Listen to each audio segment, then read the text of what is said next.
ಚಿಂದಿ ಉಡಾಯಿಸೋ ಖಾರ ಬಣ್ಣ ರುಚಿಯನ್ನು ನೀಡುತ್ತದೆ. ಮೆಣಸಿನ ಪುಡಿ ಚಿಂದಿ ಉಡಾಯಿಸೋ ಖಾರ ಬಣ್ಣ ರುಚಿ.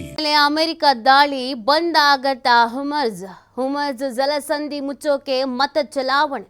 ಇರಾನ್ನ ಸಂಸತ್ನಲ್ಲಿ ಈ ಬಗ್ಗೆ ಮತ ಚಲಾವಣೆಯ ಮುಖಾಂತರವಾಗಿ ಈ ಒಂದು ನಿರ್ಧಾರವನ್ನು ತೆಗೆದುಕೊಳ್ಳೋದಕ್ಕೆ ಯೋಚಿಸಲಾಗ್ತಾ ಇದೆ. ಈಗಾಗಲೇ ನಾವು ಹುಮರ್ಜ್ ಜಲಸಂಧಿಯನ್ನು ಮುಚ್ಚಿಬಿಡ್ತೀವಿ ಅನ್ನುವಂಥ ವಿಚಾರವನ್ನು ತಿಳಿಸಲಾಗಿದ್ರೂ ಕೂಡ ಬೇಕೋ ಬೇಡವೋ ಅನ್ನೋದ್ರ ಬಗ್ಗೆ ಚರ್ಚೆ ಆಗ್ತಾ ಇದೆ. ಯಾಕಂದರೆ ಈ ಹುಮರ್ಜ್ ಏನಾದರೂ ಬಂದ್ ಮಾಡಿದ್ರೆ ಅದು ಜಾಗತಿಕವಾಗಿ ಸಾಕಷ್ಟು ಪರಿಣಾಮ ಬೀರುತ್ತೆ. ಕೇವಲ ಇರಾನ್ ಮೇಲೆ ಏನೀಗ ಇರಾನ್ ಅಥವಾ ಅಮೆರಿಕಾ ಇವುಗಳ ಮೇಲೆ ಮಾತ್ರ ಅದು ಪರಿಣಾಮ ಬೀರಲ್ಲ, ಅದು ಬೇರೆ ಬೇರೆ ದೇಶಗಳ ಮೇಲೂ ಕೂಡ ಪರಿಣಾಮ ಬೀರತ್ತೆ. ಹಾಗಾಗಿ ಇದು ಬಂದ್ ಮಾಡ್ತಾರಾ ಈ ಪ್ರಶ್ನೆ ಹುಟ್ಕೊಂಡಿದೆ. ಇದಕ್ಕೀಗ ಈ ನಿರ್ಧಾರವನ್ನು ತೆಗೆದುಕೊಳ್ಬೇಕಲ್ಲ, ಇದೊಂದು ಕಠಿಣವಾದಂಥ ನಿರ್ಧಾರ ಆಗಿರುವಂಥ ಹಿನ್ನೆಲೆಯಲ್ಲಿ ಏಕಾಏಕಿಯಾಗಿ ಈ ನಿರ್ಧಾರವನ್ನು ತೆಗೆದುಕೊಳ್ಳೋದಕ್ಕೆ ಸಾಧ್ಯ ಆಗೋದಿಲ್ಲ. ಮತ ಚಲಾವಣೆಗೆ ಮುಂದಾಗ್ತಾ ಇರೋದು. ಇರಾನ್ನ ಸಂಸತ್ನಲ್ಲಿ ಈ ಬಗ್ಗೆ ಮತ ಚಲಾವಣೆಗೆ ನಿರ್ಧರಿಸಲಾಗಿದೆ. ಇರಾನ್ ಈ ಒಂದು ನಿರ್ಧಾರವನ್ನು ತೆಗೆದುಕೊಳ್ತು ಅಂತ ಅಂದರೆ ಜಾಗತಿಕವಾಗಿ ಎಲ್ಲ ದೇಶಗಳ ಮೇಲೂ ಕೂಡ ಅದು ಹೊಡೆತ ಬೀಳತ್ತೆ. ಅಮೆರಿಕಾ ಮಾತ್ರ ಅಲ್ಲ, ಬೇರೆ ದೇಶಗಳಿಗೂ ಈವನ್ ಭಾರತಕ್ಕೂ ಕೂಡ ಅದರ ಹೊಡೆತ ಬೀಳುವಂಥ ಸಾಧ್ಯತೆಗಳು ಜಾಸ್ತಿನೇ ಇದೆ.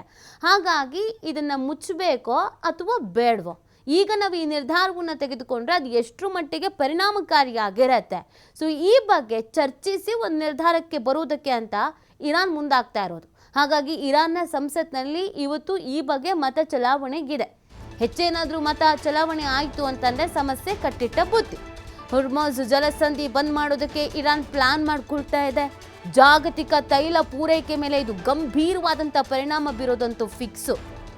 ಜಲಸಂಧಿ ಬಂದ್ ಆದರೆ ಏಷ್ಯಾ ರಾಷ್ಟ್ರಗಳಿಗೆ ಇದು ಭಾರಿ ಹೊಡೆತ ಬೀಳುತ್ತೆ. ಅಮೆರಿಕಕ್ಕಿಂತ ಹೆಚ್ಚಾಗಿ ಏಷ್ಯಾ ರಾಷ್ಟ್ರಗಳಿಗೆ ಇದು ಹೊಡೆತ ಬೀಳೋದು.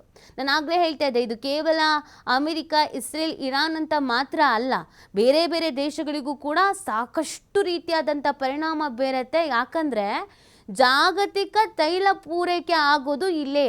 ಸೊ ಈ ಮುಖಾಂತರವಾಗಿಯೇ, ಈ ಮಾರ್ಗದ ಮುಖಾಂತರವಾಗಿಯೇ ಇದೇ ಬಂದಾಗ್ಬಿಡ್ತು, ಇದೇ ಕ್ಲೋಸ್ ಆಗಿಬಿಡ್ತು ಅಂತಂದರೆ ಇದು ಸಹಜವಾಗಿಯೇ ಜಾಗತಿಕ ತೈಲ ಪೂರೈಕೆ ಮೇಲೆ ಗಂಭೀರವಾದಂಥ ಪರಿಣಾಮ ಬೀರೋದ್ರಲ್ಲಿ ಎರಡು ಮಾತೇ ಇಲ್ಲ.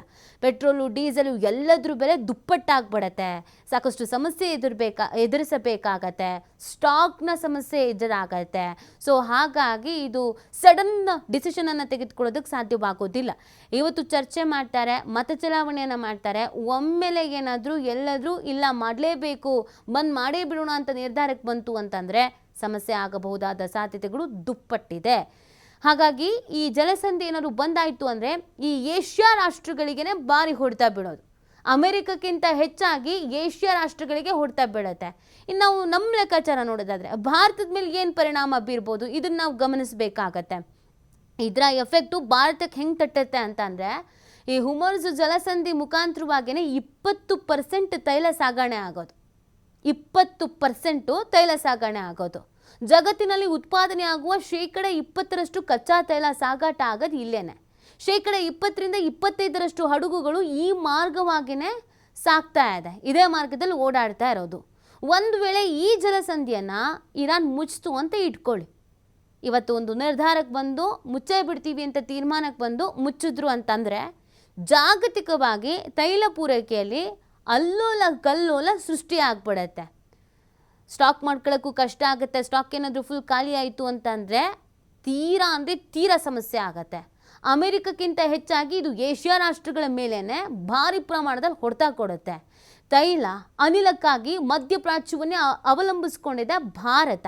ಇದೇ ಜಲಸಂಧಿ ಮಾರ್ಗದಿಂದಲೇ ಭಾರತಕ್ಕೆ ತೈಲ ಅನಿಲ ಪೂರೈಕೆ ಆಗೋದು. ಈ ಸಮುದ್ರ ಮಾರ್ಗದಲ್ಲಿ ಅಡಚಣೆ ಆಯಿತು ಅಂತಂದರೆ ಸರಕು ಸಾಗಣೆ ಮೇಲೂ ಕೂಡ ಪರಿಣಾಮ ಬೀಳುತ್ತೆ, ಭಾರಿ ಪ್ರಮಾಣದಲ್ಲಿ ಹೊಡೆತ ಬೀಳುತ್ತೆ.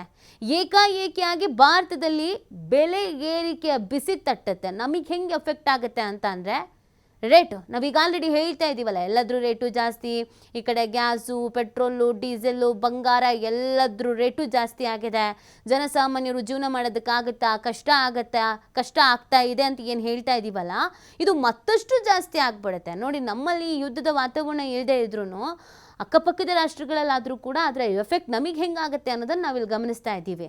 ಪೆಟ್ರೋಲು, ಡೀಸೆಲ್ ಬೆಲೆ ಗಗನಕ್ಕೆ ಏರ್ಬಿಡುತ್ತೆ. ತೈಲ ಬೆಲೆ ದಿಢೀರ್ 30% ಏರಿಕೆ ಆಗುವಂಥ ಭೀತಿ ಇದೆ. 5%, 10% ಅಲ್ಲ, 30% ಏರಿಕೆ ಆಗುವಂಥ ಸಾಧ್ಯತೆ. ಅಮೆರಿಕದಲ್ಲೂ ಕೂಡ ಅನಿಲ ಬೆಲೆ ಗಗನಕ್ಕೇರುವ ಸಾಧ್ಯತೆ ಇದೆ. ಪೆಟ್ರೋಲು ಡೀಸೆಲ್ ಬೆಲೆ ಏರಿಕೆ ಆದರೆ ಸರಕುಗಳ ಬೆಲೆನೂ ಕೂಡ ಏರಿಕೆ ಆಗತ್ತೆ. ಸಹಜವಾಗಿ ಎಲ್ಲದ್ರ ರೇಟು ದುಪ್ಪಟ್ಟಾಗತ್ತೆ, ಸಮಸ್ಯೆ ಆಗತ್ತೆ. ಹಾಗಾಗಿ ಇವತ್ತು ಏನು ನಿರ್ಧಾರ ತೆಗೆದುಕೊಳ್ತಾರೆ ಅನ್ನೋದು